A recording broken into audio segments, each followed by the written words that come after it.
Subís a un tren en Boston con destino a la costa oeste de Estados Unidos.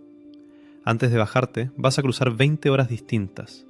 No usos horarios como los de ahora, sino 20 mediodías distintos, cada uno marcado por la posición exacta del sol sobre cada pueblo que atraviesa la vía.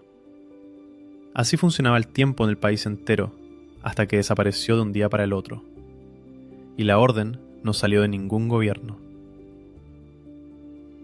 A mediados del siglo XIX, cada ciudad de Estados Unidos calculaba su propia hora con el mediodía solar de ese lugar exacto. Llegaron a convivir, al mismo tiempo, más de 300 horas oficiales distintas en todo el país. Mientras cada pueblo llevaba su reloj por separado, eso apenas importaba.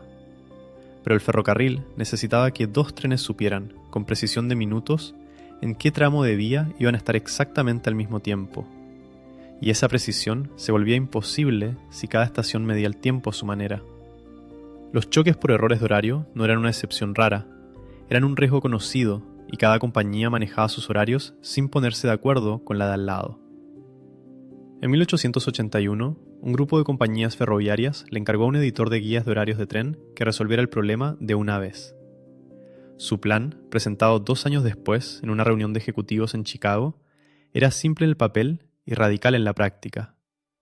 Dividir el país en solamente 4 franjas horarias, cada una separada de la siguiente por exactamente 1 hora, dejando de lado el sol de cada pueblo a cambio de 1 hora común por franja.